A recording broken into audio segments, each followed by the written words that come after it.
Grand Theft Auto 6 is the most anticipated game of all time, and so people are bound to be critical of Rockstar Games with their development of it. So why are people upset with Rockstar this time? With the pre-orders of GTA 6 that came out on the 25th of June, the prices of the game were finally revealed. Now, the game costs $80 for the base game and $100 for the Ultimate Edition. And people are upset that the game quote-unquote hides classic GTA features behind a paywall. Now, people think you won't be able to customize your player or cars or your guns or anything like that, but trust me, you certainly will. These are all just bonus content for the Ultimate Edition. Nothing that really matters. With the Ultimate Edition, you get, of course, the bonus content when you get the game and pre-order it. You get access to bonus mod shops for your cars, different character customization shops, things like hair, tattoos, clothing, vehicles and weapons. And for example, GTA 5 pre-orders came with a $200,000 in-game currency bonus, plus early access to the Atomic Blimp. And for the PC release in 2015, it came with the money, the blimp, as well as a Steam key for another classic Rockstar game like GTA San Andreas. The collector's edition came with tattoos, weapons, and armor, and some more outfits, right? But another thing that's got people upset is the lack of physical game disc. However, Rockstar has said that they do plan on releasing physical game discs in December. Let me just butt in here for a second. Anyway, I was wrong. So, Rockstar actually did not say that they have plans on releasing physical game discs in December. Those are unconfirmed reports, leaks, rumors, whatever you want to call them. So just ignore that. Ignore what I just said. So sorry about that. Okay, back to the video. Simply to prevent leaks. For example, with GTA 5 pre-orders, when they went live on the PlayStation 3, there was a massive leak that showcased the radio music. And Rockstar and Sony got into trouble. And so they're just trying to prevent the same thing from happening. Well, now that we know this, all seems good. They're upset that Rockstar are putting these shops and some of this bonus content behind a $20 pay increase from the base $80 game, which is really stupid. And I feel like that's something people need to realize is that this is all bonus content. You don't need these bonuses to enjoy the game. Plus, we have over 100 days until the game comes out. If you can't save an extra $20 in 100 days, that's kinda on you. If you're on PS4 or Xbox One, then I'd understand, because that's an additional $500 to $800. At that point, whatever you need to do is up to you. Another thing that I keep saying is that GTA 6 will be woke, which I can understand, but I can't at the same time, because the world has changed a lot since 2013. However, GTA, by definition, has technically been woke since 2006. With the release of Grand Theft Auto Vice City Stories, that game had a transgender character who had an operation to become a man before the game's story. So they were born a woman and transitioned into a man before the game's story. Also in GTA 4, which is my personal favorite, it came out in 2008, had Bernie. And I'm in love! He's married. It's so doomed. A veteran that worked with Nico, who then moves to Liberty City and comes out as gay. Then with the DLC, Ballad of Gay Tony, you play as a Hispanic man helping a gay club owner, Tony Prince, and even protect him from a hate crime in one mission. With these examples, it's clear that GTA has always included multiple people of sexual orientation, gender identity, and ethnicity in multiple games. And let's just not forget about how in GTA 5, in one mission, Franklin states that it doesn't matter whether someone's gay or not because it's their life. Yo, stop! Man, who gives a fuck if he's gay or not, man? The man is not married. It's his business. Leave motherfuckers alone. Even Trevor, in GTA 5, states that he's been in relationships with men and women. However, we don't know if he's bisexual or pansexual.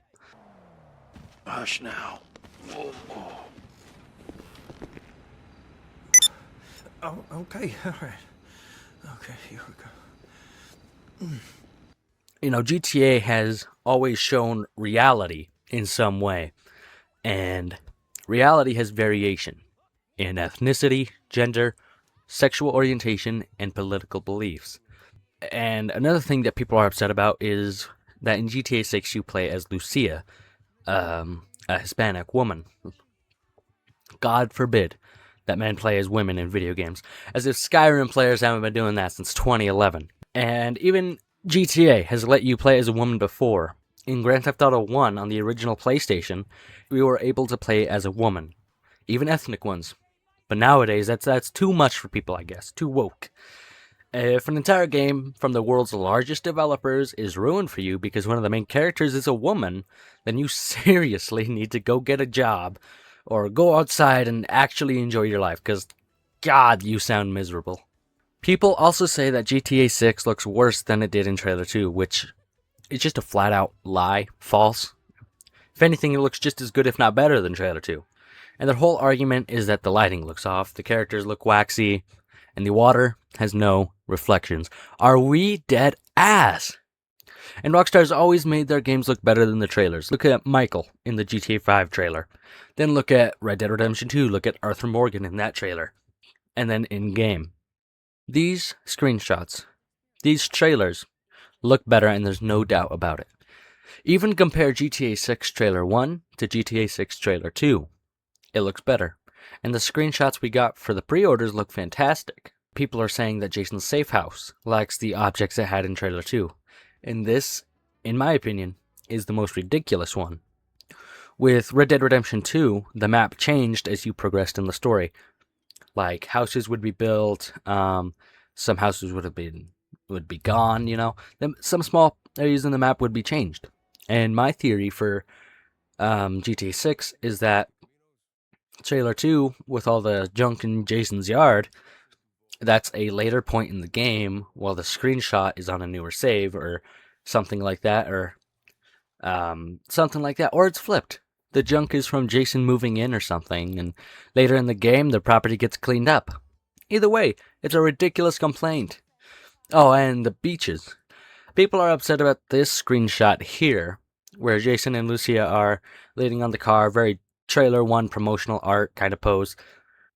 They're mad that there's nobody in the background saying, "Oh, where did all the crowds go? See, I knew Rockstar would do this," but in all reality, they probably just turned off the NPC spawn so we could actually focus on Jason and Lucia instead of micro-analyzing the butt cheeks on some random lady, And as for the graphics complaints, people are comparing GTA 5 to GTA 6 and complaining that GTA 6 doesn't look as good as they hoped and that Watch Dogs looks better. Again, GTA 6 is an unfinished game, and as I said, Rockstar's typically made their games look better than the trailers. Look at Red Dead Redemption 2 and GTA 6. They are night and day comparisons. Grand Theft Auto 6 looks better than Red Dead Redemption 2, and it shows, especially in the nature screenshots we got with Trailer 2. Look at these two side by side. This is Red Dead Redemption 2 in-game, and this is GTA 6 in the trailers and screenshots. People's expectations are so high that players want literally everything. Lawn mowing, 100% of the building should be enterable. Hot coffee part 2. Okay.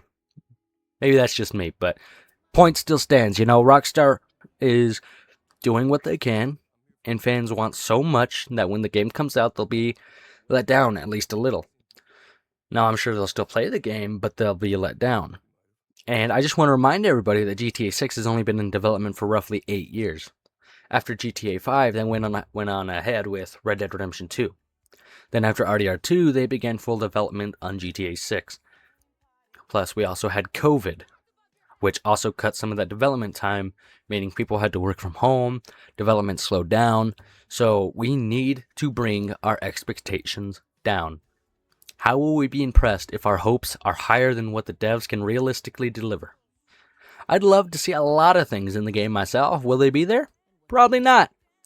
But if they are, cool. Hey, I would love that. But what we need to know is that the devs only work 40 to 45 hours a week, sometimes 60 to 70, when crunch gets bad, There's only so much you can do as a game dev while also having a life and trying to keep the game running on stable console hardware. And then there's the performance issue. Ray trace, real face, your place in-game, all on a base PS5, a console from 2020. This game will and can only run at 30 FPS on PS5 and Xbox Series X. GTA 5 on launch was 30 FPS. Red Dead Redemption 2 on launch was 30 FPS. It's been that way for decades. And same thing with GTA 4. When that came out, that was also 30 FPS. And Rockstar is pushing these consoles to their limits, meaning there will be compromises and we have to deal with it.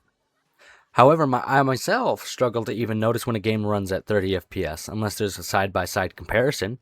I don't think it's going to be that much of an issue. People played Red Dead Redemption 2 on the PS4 at 30 FPS and did not complain. They loved it. And so frankly, I think that's what's going to happen. There's going to be a whole big fuss about GTA 6 running at 30 FPS, but nobody's going to care. I pre-ordered GTA 6 the second it went live, and personally, I'll play it the day it comes out, and I will enjoy it for the next 20 years until the next GTA comes out. With GTA 6 online, I'm sure that's going to happen. Now, another thing that people are worried about is on the storefront, it says that GTA 6 is a single-player game. Yeah, they're going to release the story mode first, and then the online mode, maybe 6 months later. How do I know that? That's what they did for GTA 5. That's what they did for Red Dead Redemption 2. I'm pretty sure that's what they did for GTA 4 and Red Dead Redemption 1 online. It's just so people can have time and play through the story before they jump right into online. Because the story will have important stuff like the tutorial. It'll help you understand the controls of the game better, so that way you don't get frustrated playing the game. People complain about everything, but in the end, I think this game is going to surpass my expectations, and I feel like it's going to be one of the greatest games of all time, if not the greatest game of all time. Thank you for watching my first video of all time. If you like this video and want to see more content from me, consider leaving a like and subscribing. I'll post more in the future. See you later.